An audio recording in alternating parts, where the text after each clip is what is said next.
Alright, so part two. Anonymous asked me, I got a lot of anonymous ones. How do you respond to people that say Sansa was stupid to trust Joffrey and was a bad judge of character? Well, usually I respond in the super mature way of saying fuck a lot and yelling at them to get out of the tag via caps lock. But were I to actually have a thought out answer, I would say that, yeah, Sansa was a poor judge of character, and Sansa at the beginning of the story is very naive, and that is a character flaw. And I would also remind people that characters are supposed to have flaws, because if Sansa didn't have any flaws, she'd be called to Mary Sue.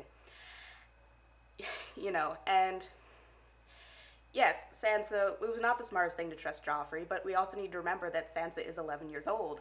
And Joffrey is her dream come true. She wants to be a princess, she wants to be a queen, and that option was given to her. And it's the only thing she ever wanted. And I think it's understandable that she would overlook some of Joffrey's poor qualities at first because, I mean, we've all had questionable crushes, and especially at a young age that Sansa is, again, 11. And she, and even like the situation with the wolf, and that was terrible, but she looked past that for whatever reason, and she cared about Joffrey, and Joffrey, for the most part, treated her pretty well at first. I mean, there's that big scene with the tournament, and he's like feeding her snails, and it's adorable, and she's so excited, and it's not until too late that she realizes that she shouldn't trust him, and that's really unfortunate.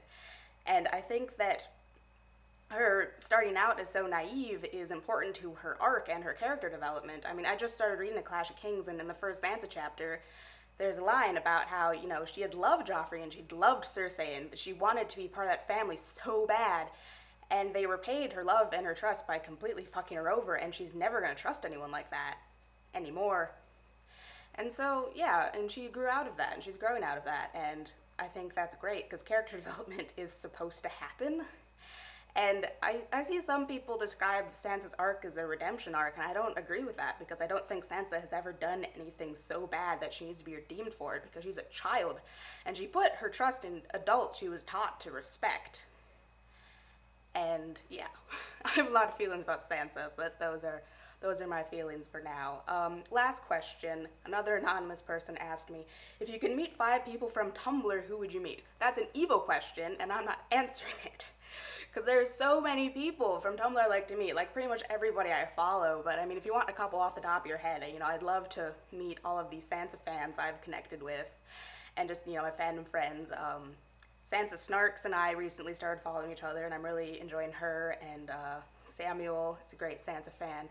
And I talk a lot to Lady Roxton. I have about 3 pages on my blog dedicated to comments she left in my ask box, and those are just the ones I've answered publicly. I'd really like to meet Emma or Femma from Femmes and Family. I like her a lot. I'm actually making her some patches that I'm going to send her and embroidering some. I enjoy her a lot, and I really enjoy what she writes about femininity and vanity and queer issues and body image. And I have a huge crush on Majestic, and their wife, Jessica Luxury. They are a beautiful couple who I'd love to meet someday. And some people I follow on Tumblr I already know in real life. But pretty much everybody, it's cruel and unusual to ask me to narrow it down. It really is. So I'm not answering that question. I just sort of answered that question, but I want to meet everybody. That's the gist of it. So yeah, this is my blog. Thank you for sending in questions.